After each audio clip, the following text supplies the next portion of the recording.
Hello, you're listening to DNA Today, a genetics podcast and radio show. I'm your host, Kira, and I'm also a certified genetic counselor practicing in the prenatal space.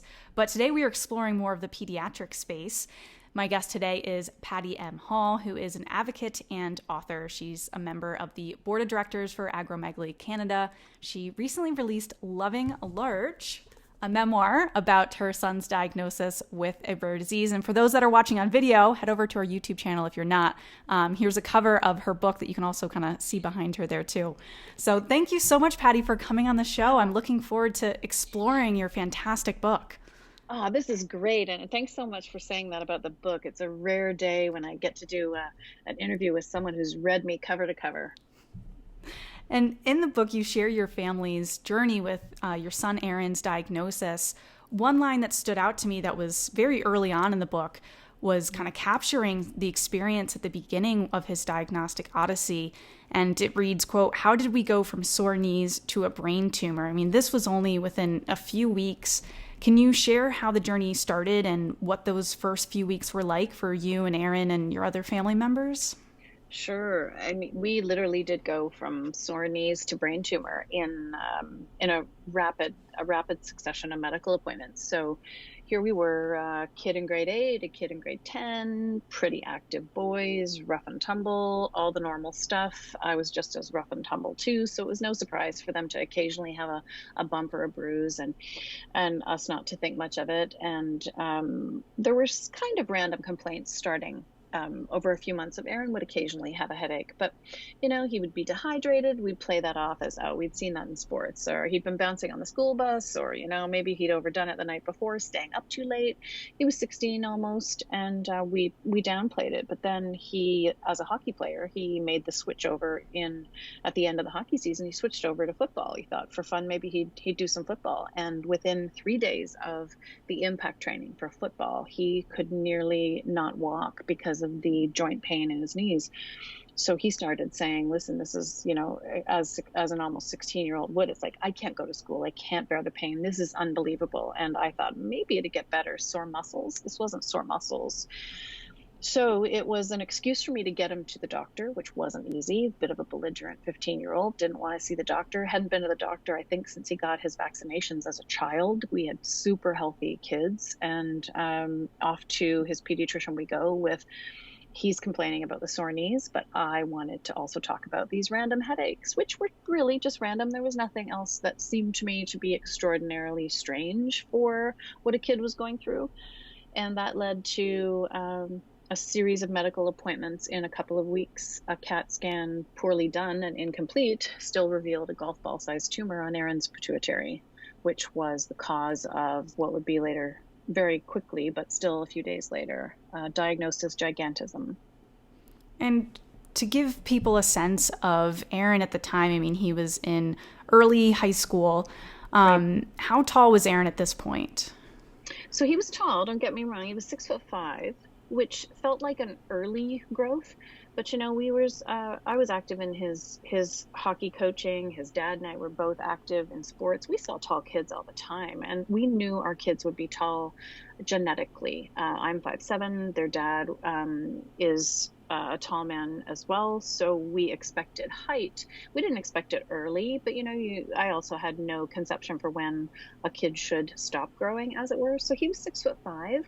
We'd been measuring them for years. I thought he was a little bit out of proportion compared to his brother, and he was tall, but not extraordinarily tall compared to some other tall, gangly kids on his hockey team. So at 6'5", when he was 15, although it was extreme, I thought, oh, he must be done now. This must be it. He must just have had it early. And we downplayed it as that. We downplayed a lot of things before we realized we'd been downplaying what we shouldn't have. And it's hard to know at that time because, everybody's Sure. different and Sure. looking at like, okay, what is abnormal? What is normal? And the lines blur a lot when it comes to that. They sure do. And They sure do. And you don't want to be hysterical, right? You don't want to be hysterical. You don't want to scare your kids. You don't want to run around saying, let me measure you again. But, when I looked at the wall around this time, I looked at the wall just so I could tell the doctor. And I realized he was growing an inch every 2 months.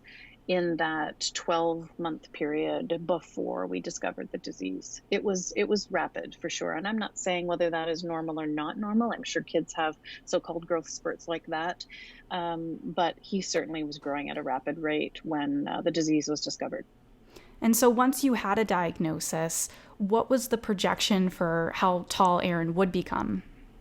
Yeah, this was sort of the first staggering moment.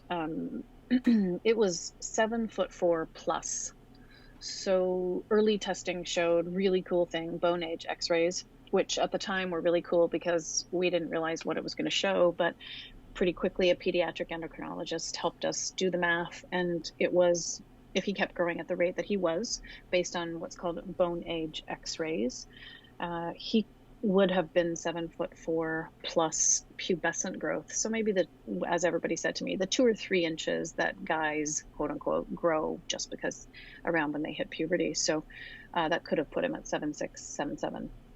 And there's a distinction between people that are diagnosed, as you're saying, like, before puberty and people that are diagnosed after. Can you explain that difference?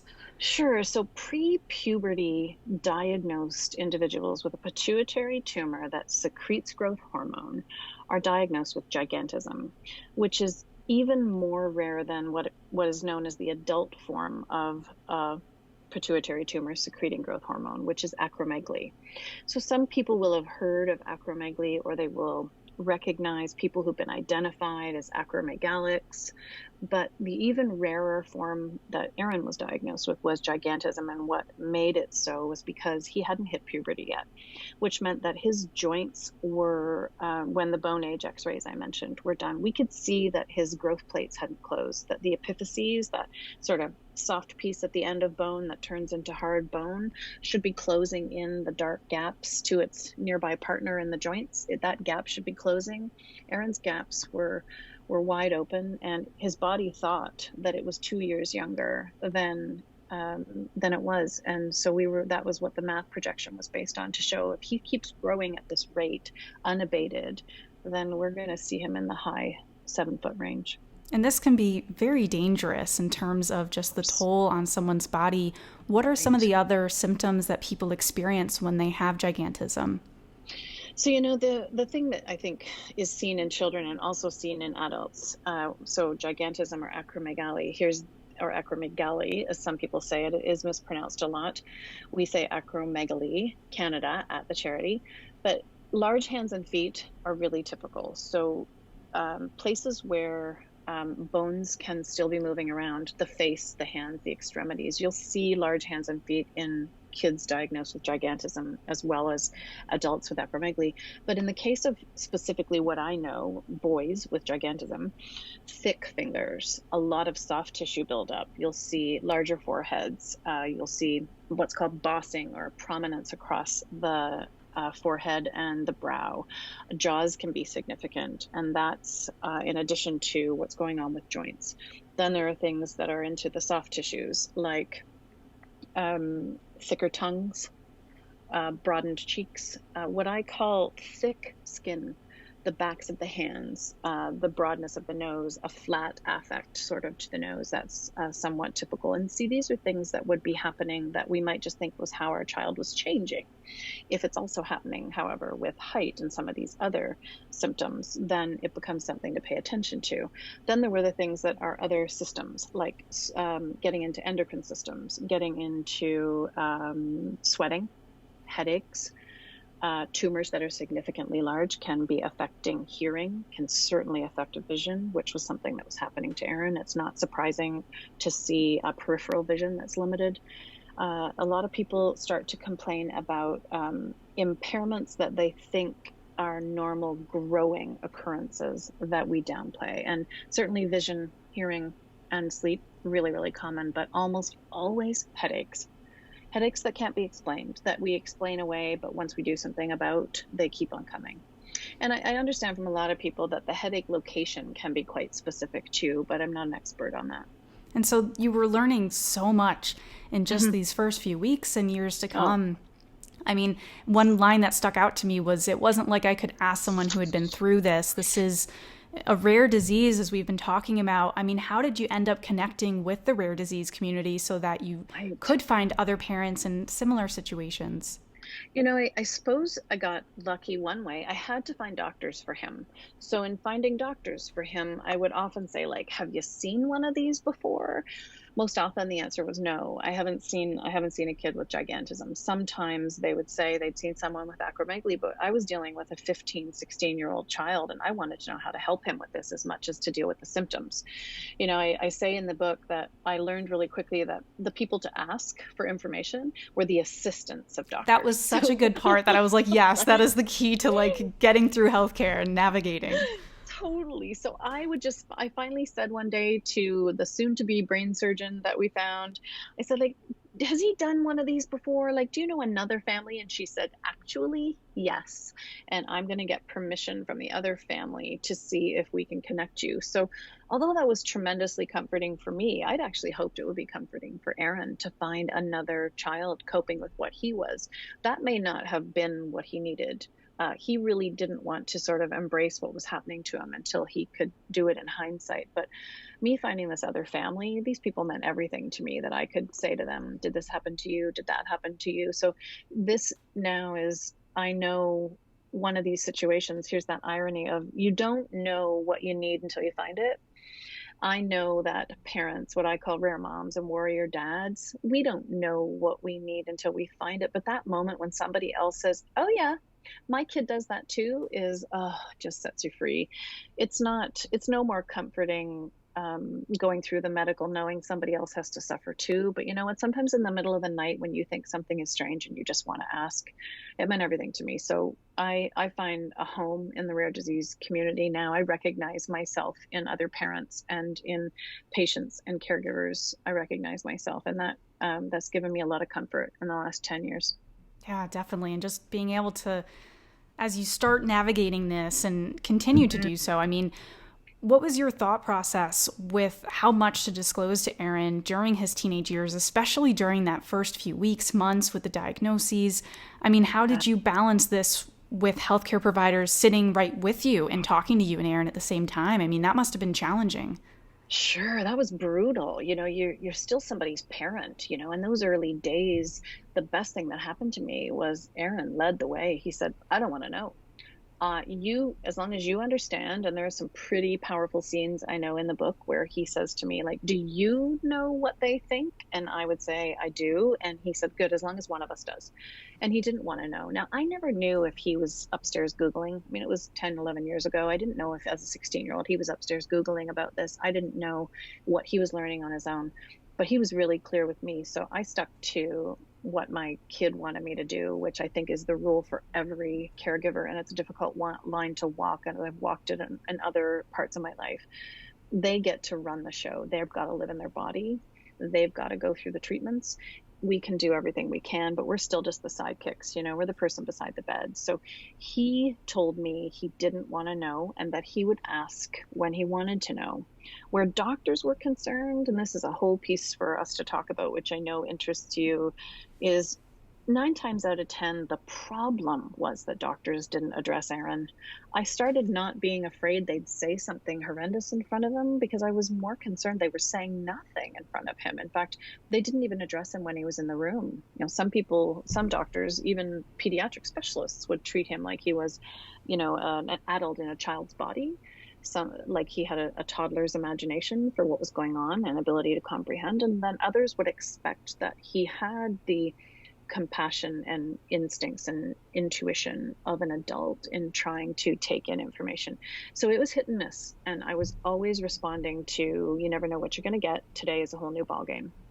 And, in the medical profession, and particularly here in Canada, so much education is done hands-on. So it is not surprising to have a doctor, a fellow, an intern, a student, a new doctor, a generalist, someone who's on rotation. It's not uncommon to have 6 medical care providers in an office visit with you. So sometimes you get a long shot question that you can't be ready for. And that became part of why I think I was walking around. I always say I was patrolling the perimeter of his life because I never knew what was going to come out. And, I was always afraid they'd talk about prognosis. And prognosis is something with a disease like this that was almost irrelevant to talk about when we were in active treatment. He had a tumor that was making him grow, robbing him of vision, was affecting his mobility. That was such a priority that we couldn't see far ahead towards prognosis, lifestyle, quality of life. I didn't want anybody saying to him, you've got a rough road ahead, young man, when all he was trying to take in was why he had headaches and felt sick all the time. Yeah, I think doctors, and other healthcare providers too, of like, Sure. We need to keep in mind of like, okay, how old are patients? What should they be taking in? And what do we see the dynamics playing out? I mean, there was one scene in the book that I cringed at, of just like the doctors and the fellows and everybody that's joining the room, like, just being so rude to Aaron and not seeing him and treating him as a person and seeing it more of like a subject. And I mean, that just drives me crazy. And, the infamy of his disease didn't help here. So and here's a lovely juxtaposition of conditions for us, and probably what makes a good story for other people is knowing that giants are famed, mythological, and everybody knows what a giant is. Knowing that helped us get him diagnosed, I have no doubt, because this is a disease which, while extraordinarily rare, a pretty significant amount is known about because of the curiosity factor over the last 200 years. That no doubt helped Aaron. But then the infamy also made him a subject, as you say. So rooms would inevitably crowd with people who had heard there was a 6.5-foot tall 16-year-old in that room. And after his surgery, to sort of jump ahead, rooms would crowd with people because he was growing still very rapidly. So he was getting up to the height he is now later on in treatment. He's 6'11" now. And, when you see a baby-faced looking human being that is 6'11", and there's a curiosity that has a hell of a lot more to do with stigma than it does with medical curiosity, to be perfectly frank. So there were both sides of the coin for him. And those are still very true. So while one thing helped him, the other becomes the biggest lifestyle infringement for him, and he'll always have that. Yeah, definitely. There's times in the book you were talking about, being on the train, and just you guys would have almost a script in your head of which one are we going with today, of how you're dealing really with strangers and just rude comments that people would say or questions that they ask. And, I think it seems like, you had a quote in there, so little was left unchanged that we clung to the goofiness and humor that was the bedrock of our connection, me and my boys. And I was just like, that is a powerful line of just, the comic relief of being able to use that humor. I mean, we've been talking a lot about Aaron and his process with this. How did this impact, the family of your relationship with Justin, and how Justin's experience was with Aaron's surgeries and treatments? Yeah, part of me wants that to be a story I get him to tell one day, or encourage Justin to tell. Certainly clear in the book is that my marriage broke up right around this time, and I have no doubt would have disintegrated during this period. But Justin was, he was sidelined. There's no two ways about it. Certainly in those really intense first months, we had hospital day after hospital day, which meant that he was getting picked up after school. He was getting his usual contact. But it wasn't the care for Aaron's younger brother I was concerned about. It was the impact on an emotionally immature kid. He was 13. He knew some of the grave circumstances that were going on. I think you remember the scene before Aaron's going into surgery, and Justin's being pretty insolent about things and actually kind of joking around, and then says to me, after he's been saying, why can't my brother run? I'm saying, like, your brother can't run. He's in too much pain. And then before surgery, Justin says to me, like, could he die in surgery? Like, could I not have a brother tomorrow? Those aren't things that any child is prepared to deal with. It may not have been happening to Justin, but it was just as close to him as it was to the rest of us. And the way he processed the stress and strain of that, while I was attentive to it, I relied too much on him coming to me to say he was concerned. My editors always say that Justin became a favorite character in the book that we were always highlighting. Yeah. He very charmingly comes up to me later and says, like, Mom, like my mom has too much to deal with, and Mom, like, this shouldn't be your thing to deal with. And he was watching me. He was that someone to watch over me. He still is, I think. He still is that totally in tune to, if I'm about to break into a cry, he can see it coming. But so I think we did we did everything we could have done the best we could have. And that's what I say to every rare parent is when you're in it, you just do the best you can. You're not going to drop balls so major that you won't see yourself doing them. Some stuff has got to slide. And for me, sadly, it was asking Justin every day, like, how are you coping with this, buddy? I wasn't able to do that. And he saw some stuff I wish he'd never seen about the medical world. And that brings up a good point of just how a rare disease not only impacts that person, but all of their family members and, right. Especially the parents. And, I think you had a great line in there that everyone asked about Aaron and almost no one asked how I was doing anymore, which, parents can often get forgotten or not focused on, or they're putting all of their energies into their kids. I mean, how can the healthcare system better support, as you say, rare moms and warrior dads? Yeah, I love them. Well, as you know, and you were too polite to say, I completely had what we used to call in the old days a nervous breakdown.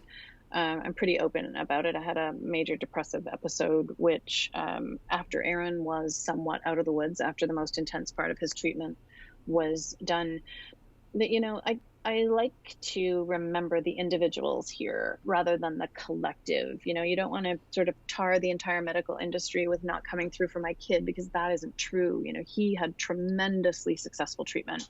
He does well now because of individuals. And that's the highlight. When everyone won't ask, hey, how you doing? There were always people who said, like, Mom, how you holding up, Mom? How Aaron's doing, while he's sleeping, why don't you go get a hamburger or do something for yourself? There were always individuals that reminded me. Yes, they were always a little bit parental. They were always advising of what I could and shouldn't do to take care of myself. And self-care, as I'm pretty open about in the book, not one of my strong suits. But if it weren't for significant individuals, especially other parents who had been through similar or different, I wouldn't have managed as well as I did. And in the medical system, just that kind statement is so rare, but so sought after. How you doing? Just that greeting. And, the brain surgeons ask quite often when we're in appointments, even today, they'll say before we get down to things like, how you doing? That is so welcome. Just that general check-in so that you're not launching right into medical information and, all right, where are we coming from today? Like, how is our mental health? Yeah. A quick assessment of how people are coping, because you know what? Nothing cracks you open more quickly than someone saying, how are you? If someone's on the verge of not coping well, how are you cracks you open faster than anyone else. In fact, I used to tell my girlfriends not to ask me. Ask me some other question. Phrase it differently. Yes. How has today been going? Or what have you been up to? Yeah. Anything. I always liked, and I'll tell you the best phrase, always became, how are you managing? How are you managing? That is a good one. Then I could go to what I was doing, not how I was feeling. And that gave me a little bit of time to catch my breath.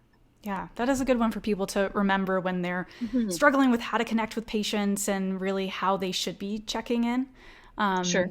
And one thing I kind of wanted to get to is talking about medical histories for, you and Aaron's dad. Sure. One of the specialists that you saw, an endocrine specialist, took medical histories. Did you meet with a genetic counselor at some point over the years? No, we didn't. Now, I wondered if it was because we got so quickly to diagnosis. And I'll tell you that early on, it was a pediatric endocrinologist, Aaron's favorite doctor, Dr. Kirsch. She took blood work, and she had tissue samples logged at Toronto's Hospital for Sick Children because she thought that someday at some point someone might want to run this. And that was as far as that went. I've had contact with many doctors about the rare genes being researched about the disease. But, over the years, no one had ever suggested that.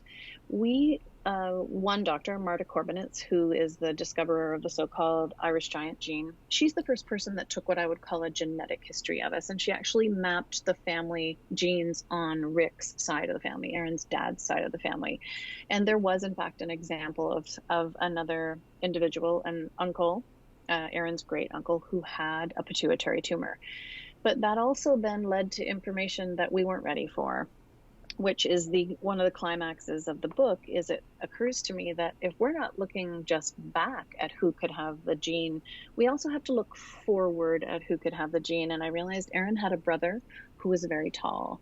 And that was a tough period of time when I realized that Justin could be sitting on the disease as well.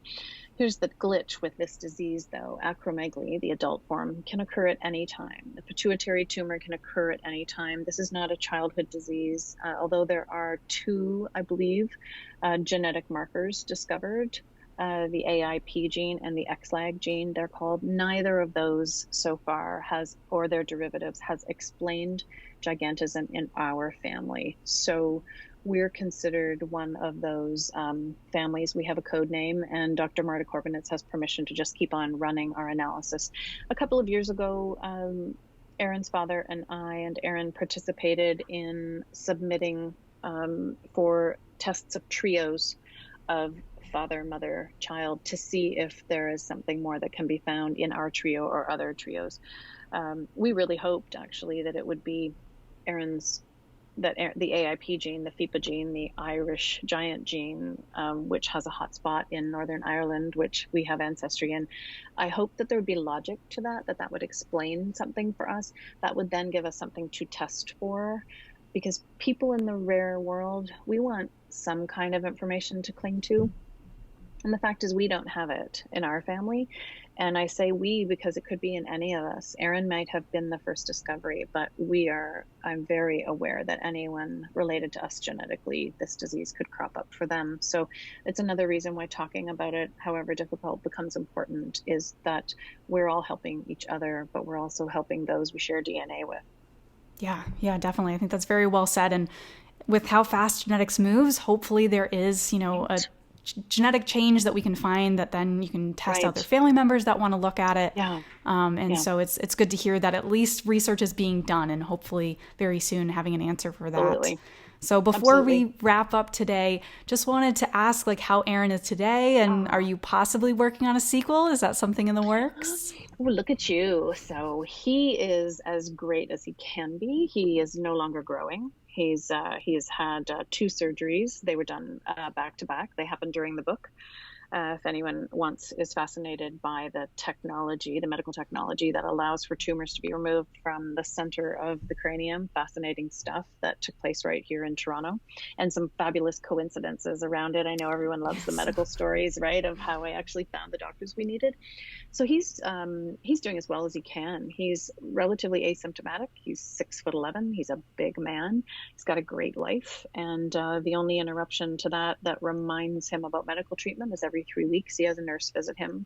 He is on medication daily now, but he has medication by injection every 3 weeks, and it's an expensive process. They're painful needles. People with gigantism and acromegaly have medical treatment is the course after surgery and radiation, and so that is very much a course that many people I know who live with these 2 diseases they endure on a regular basis. Cost, availability, and of course recurrence and flare-up is always possible. Aaron has a remnant of tumor that could be growing, but he's monitored very, very closely by an awesome, complicated medical team at the hospitals in Toronto.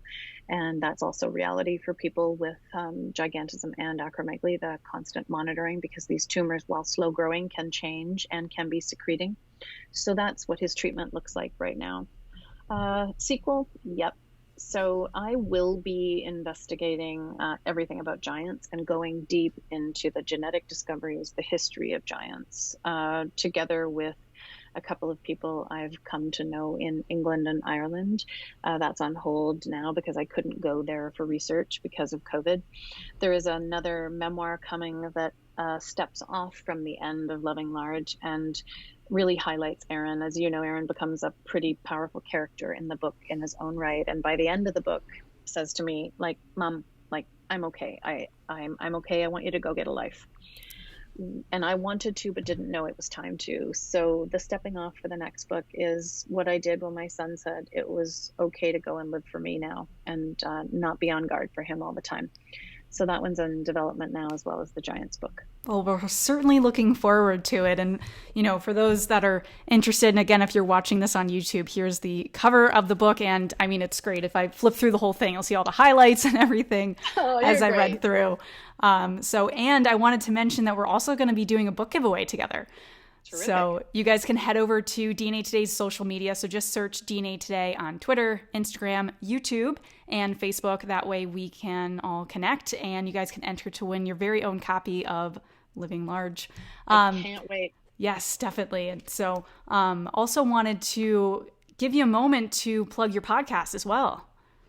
Oh, yeah. Earlier this year, I guess that would be early in 2020, Sandy Reynolds and I have been co-hosting Reframe Your Life, which is a writing-focused, get deep with beautiful books podcast. Unlike any other, every couple of weeks we drop a new podcast episode. We're on a sort of January hiatus now, but we're still dropping episodes. And that's what we do. That's what writers do who are obsessed with books. We talk about books. So jump on over, Reframe Your Life. Thanks for that. Yeah, definitely. And you guys can head over to pattimhall.com to get more information. And again, be sure to enter the giveaway for your own copy of the book. Any questions you have for me or Patti can be sent into info@dnapodcast.com. And all of the information, including some extra genetic information about gigantism, the genes we mentioned, we're going to link to. Everything's at dnapodcast.com. So thank you again for coming on the show. It was great to be able to connect with you after enjoying the book and everything. Absolute pleasure. Thanks, Kira.